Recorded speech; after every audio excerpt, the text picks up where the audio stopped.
Hello and welcome to this week's edition of the Munce Report. It's a special Winter Carnival edition as we look forward to the first weekend of the revised Winter Carnival at Doomben on Saturday. Welcome, Chris. There must be a spring in your step this week ahead of Saturday where Smart Meteor lines up in the listed Doomben Guineas. Yeah, hi Adam, how you going, mate? Yeah, really excited. It's he's had a little bit of time between runs, but looking forward to getting him back to the races and looking forward to getting him out to the longer trips as we go through the carnival. Yeah, and you know it's carnival time when you see some of the feature race nominations released, and this week that's what we saw. Obviously, some of the stables' leading contenders are heading towards some of the big races. You've got Scathing, Stampy and Starkers all nominated, the three S's there, nominated for the Group 1 Stradbroke, and Kavak is also nominated for the Group 1 JJ Atkins. So exciting times. Obviously, no doubt it's getting chillier at track work, and you know the Winter Carnival's arrived, albeit in a different sort of format. Yeah, sure. I mean, the horses are all enjoying this cooler weather, to be honest. They seem to go a little bit better and do a lot better in the cooler months, but it's they're probably the ones in the Stradbroke. There's probably Stampy's the genuine hope of getting there. The other two have still got to earn their stripes, so to speak. But they're certainly not without a chance of getting in the race at some point of the preparation. And obviously, Kavak takes another step this weekend, and we'll get into that preview. He's one of the three runners lining up at Doomben on Saturday. But first of all, the consistent TREVELLO lines up in race 4, gets his chance in a benchmark 72 over 1,200 metres after running a nice third in a strong form race last start. Yeah, well, I mean, it was a very strong race the other day behind Needorp, and I think it was Garibaldi from memory that was just in front of him. So they're two very solid gallopers from the Golden stable. So I thought his effort was terrific the other day, and his whole prep has been a remarkable turnaround compared to his previous preps where he was always struggling through injury and other issues. But this prep he's been pain-free and galloping accordingly. So it'll be exciting to get him there with a good barrier, a bit of weight off his back. I'm sure he'll be very cheeky. Very good one to look out for. Race 6, the 2-year-old plate over the 11:10, where Kavak, he's second up after running into Isotope first up. What did you make of that run? And obviously, as we said, he's on the path towards the JJ Atkins. How do you think he's measuring up this campaign? I think he's jumped out of the ground, Adam, since Caloundra. He was very big the other day up there. Raced a bit that way, copped interference on the corner, which sort of blew the wind out of his sails. And, you know, he ran 4th, but I think he took a lot out of that. The run, it's improved him immensely. He had a good, strong gallop on Tuesday morning at Doomben. And I've got no doubt he's going to strip a very fit horse there on Saturday. Yeah, I saw he had a bit of a hit out on the course proper on Tuesday. Yeah, well, I mean, look, he's a colt. He's a gross colt, so he needed another good gallop, and that's why I wasn't overly concerned about running him on Saturday with a view to backing him up into the Ken Russell Saturday week, as I think that it'll do him a world of good. He's got to run the strong 1,200 at the Gold Coast, which I'm sure he will. But I just felt another nice run under his belt tomorrow. He'll tighten up even more. Very good. So he's the first of the big names running, and the one that we've already spoken about, Smart Meteor. He lines up in the listed Doomben Guineas, or the Daybreak Lover, obviously renamed race there. Race 7 on the program. Obviously a big group of owners here. They'll be excited that he's taking on another feature race. He's had a bit of time in between runs, and he also worked on the course proper on Tuesday. How's he coming along off the back of that?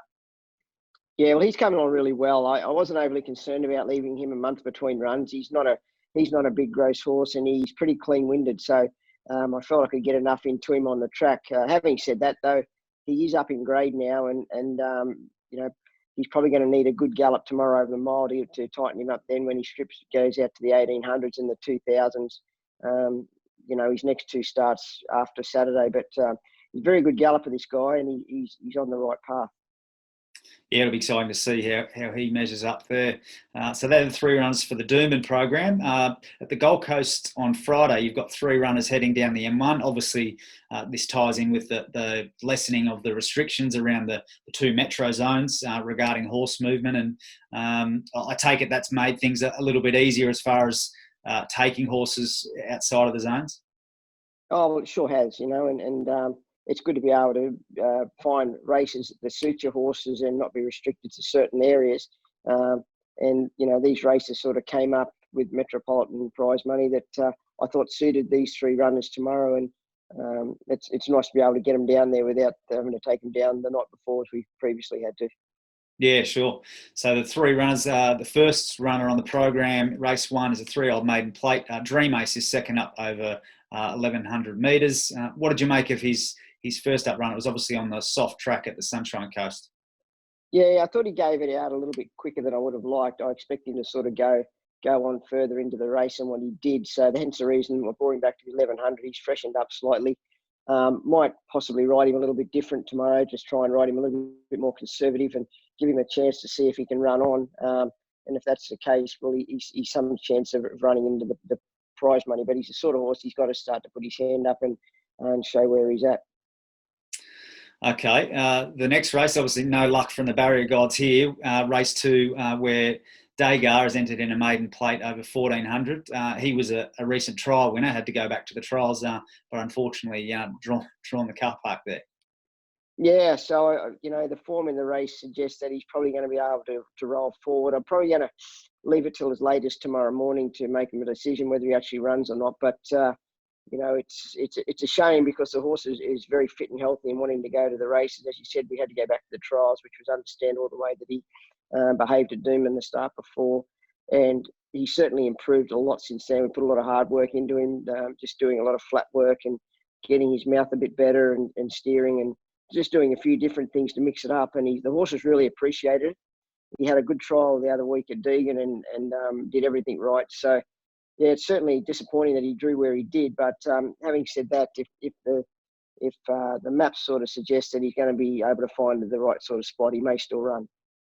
How do you find that as a trainer, where a horse, it's obviously a challenge and a problem initially that you've got to solve and try and find the key? Do you get a sense of satisfaction out of, trying different things like you have with him? And obviously he hasn't started again, but you've seen in the trial he's performed. So you sort of must get a bit of satisfaction out of that process.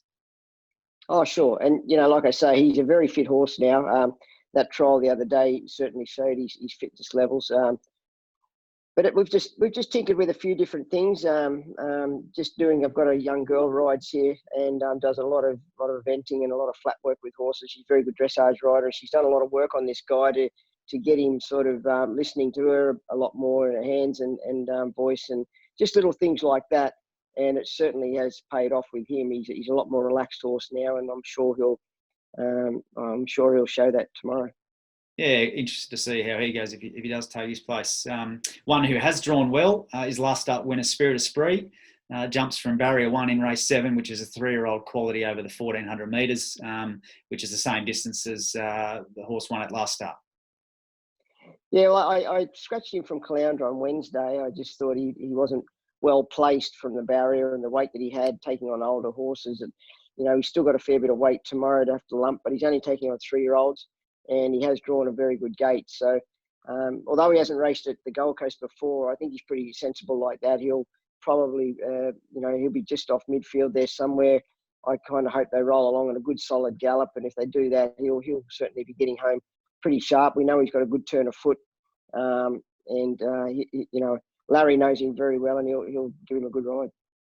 Yeah, he certainly does. It was a big win last start, and obviously the horse has made a habit of that. So you think maybe he may not get back as far as he has in previous races tomorrow? Oh, well, look, I hope so, Adam. But I mean, the horse himself doesn't seem to have a lot of gate speed, and that's his pattern. So we can't unrest that too much. But as I say, from the good draw, if he happens to jump a bit cleaner, I'd like to hope that Larry, was possibly be able to hold a spot a bit closer to the speed if possible.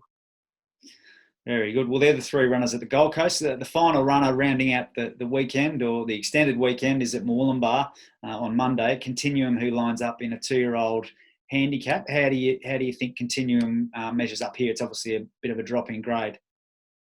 Yeah, it's a drop in grade. I thought her run the other day was very good under the circumstances. It was a strong 2-year-old maiden race, and she was wide the trip and was still able to hold her ground and battle on quite well. So, as you said, back in grade, small field. She should be very, very competitive in a race like this, I would have thought, on Monday. Very good, mate. All right. Well, thanks for the insight there, and all the best to yourself and the connections over the weekend. All right, mate. Good on you. Thanks, Adam.